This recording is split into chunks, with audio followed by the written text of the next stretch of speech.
ಇವತ್ತು ಬರಗಾಲದ ವೀಕ್ಷಣೆಗೆ ಅಂತೇಳಿ ತಾವು ಸಚಿವರನ್ನ ಸೇರ್ತಿದ್ದೀರಿ. ಆದ್ರೆ ನಮ್ಮ ಜಿಲ್ಲಾ ಸಚಿವರು ರಾತ್ರಿ ಬಂದಿದ್ದಾರೆ ವಿದೇಶದಿಂದ. ಅವ್ರು ವಿದೇಶದಲ್ಲಿ ಇರ್ತಕ್ಕಂಥದ್ದೇ ಜಾಸ್ತಿ. ಅವರಿಗೆ ಭತ್ತದ ಬಗ್ಗೆ ಅವ್ರು ಎಲ್ಲಿಗೆ ಅವ್ರಿಗೆ ನೆನಪಾಗ್ಬೇಕು ಹೇಳಿ? ಇಲ್ಲಿ ರೈತರು ಹೋರಾಟ ಮಾಡ್ತಿದ್ರೆ ವಿದೇಶಕ್ಕೆ ಮಜಾ ಮಾಡಕ್ ಹೋಗ್ತಾರೆ. ಇಂಥ ಜಿಲ್ಲಾ ಸಚಿವರು ಪಡೆದಿದ್ದೀವಿ. ಸರ್ಕಾರಕ್ಕೆ ನಾವು ಈ ಸಂದರ್ಭದಲ್ಲಿ ಹೇಳಕ್ ಇಷ್ಟಪಡ್ತೀವಿ, ಜಿಲ್ಲಾ ಉಸ್ತುವಾರಿಯನ್ನ ಯುವಕರಾದಂತ ಬಸವಂತಪ್ಪನವ್ರಿಗಾದ್ರೂ ಕೊಟ್ರೆ ರೈತರ ಕಷ್ಟಕ್ಕೆ ಸ್ಪಂದಿಸ್ತಾನೆ ಅಂತಕ್ಕಂಥ ನನ್ನ ಅಭಿಪ್ರಾಯ. ದಾವಣಗೆರೆ ಭಾಗದ ಅಂದ್ರೆ ದಾವಣಗೆರೆ, ಹರಿಹರ ಮತ್ತು ಹರಪನಹಳ್ಳಿ ತಾಲೂಕಿನ ಅಚ್ಚುಕಟ್ಟು ಪ್ರದೇಶದ ರೈತರು ಬಹಳ ವರ್ಷಗಳಿಂದ ಸನ್ಮಾನ್ಯ ಶ್ರೀ ರೈತ ನಾಯಕರು ಮತ್ತು ನೀರಾವರಿ ತಜ್ಞರಾದಂತಹ ಶ್ರೀ ನರಸಿಂಹಪ್ಪನವರ ಒಂದು ಮಾರ್ಗದರ್ಶನದಲ್ಲಿ ನಾವು ಪ್ರತಿ ಬಾರಿ ಹೋರಾಟವನ್ನು ಮಾಡ್ತೇವೆ. ಯಾವಾಗ ನೀರನ್ನು ಬಿಡಬೇಕು, ಯಾವಾಗ ನಿಲ್ಲಿಸಬೇಕು ಅಂತಕ್ಕಂಥದ್ದನ್ನ ಸನ್ಮಾನ್ಯ ಶ್ರೀ ನರಸಿಂಹಪ್ಪನವರು, ಎಸ್ ಎ ರವೀಂದ್ರನಾಥ್ರವರು, ಅವ್ರ ಜೊತೆ ಶಾನ್ಭೋಗ್ರು, ಲಿಂಗರಾಜ್ ಅವರು ಬಹಳ ವರ್ಷಗಳಿಂದ ನಾವು ಅವ್ರ ಜೊತೆ ಹೋರಾಟ ಮಾಡ್ತಾ ಬಂದಿದ್ದೇವೆ. ನನ್ನ ಅಭಿಪ್ರಾಯ ಏನಿವತ್ತು ನರಸಿಂಹಪ್ಪನವರ ನೇತೃತ್ವದಲ್ಲಿ ಏನ್ ತೀರ್ಮಾನ ತೆಗೆದುಕೊಳ್ತಾರೋ ಅದಕ್ಕೆ ನಾವು ಬದ್ಧರಾಗಿದ್ದೇವೆ. ಅದ್ರ ಜೊತೆ ನಮ್ಮ ಭಾಗದ ರೈತರು ಕೂಡ ಈ ಬಾರಿ ನೀರೇನಾದ್ರೂ ಕೊಡದೇ ಇದ್ರೆ ನಮ್ಗೆ ಮುಂದಿನ 2 ಬೆಳೆಗೂ ಸಿಗಲ್ಲ. ಅಂದ್ರೆ 3 ಬೆಳೆ ನಾವು ವಂಚಿತರಾಗ್ತೀವಿ. ಯಾವುದೇ ಕಾರಣಕ್ಕೂ ನಾವು ಸುಮ್ಮನೆ ಇರಲ್ಲ.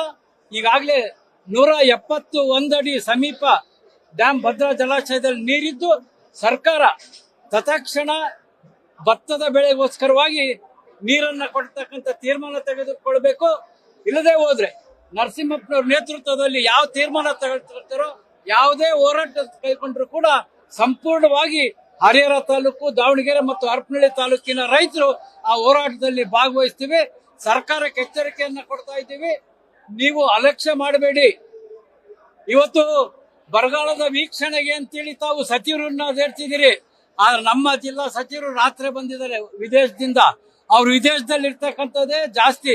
ಅವರಿಗೆ ಭತ್ತದ ಬಗ್ಗೆ ಅವ್ರು ಎಲ್ಲಿಗೆ ಅವ್ರಿಗೆ ನೆನಪಾಗ್ಬೇಕು ಹೇಳಿ? ಇಲ್ಲಿ ರೈತರು ಹೋರಾಟ ಮಾಡ್ತಿದ್ರೆ ವಿದೇಶಕ್ಕೆ ಮಜಾ ಮಾಡಕ್ ಹೋಗ್ತಾರೆ. ಇಂಥ ಜಿಲ್ಲಾ ಸಚಿವರು ಪಡೆದಿದ್ದೀವಿ.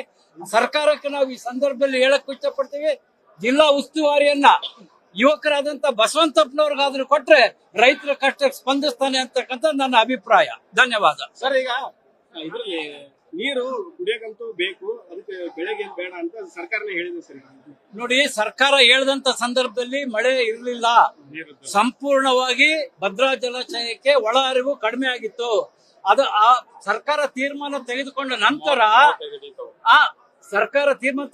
ನಂತರ ದೇವರು ಮಳೆ ಕೊಟ್ಟಿರೋದ್ರಿಂದ ಮಳೆ ಬಂದು ಇವತ್ತು 171 ಅಡಿ ಇರೋದ್ರಿಂದ ನಾವು ರೈತರು ಕೇಳ್ತಾ ಇದ್ದೀವಿ.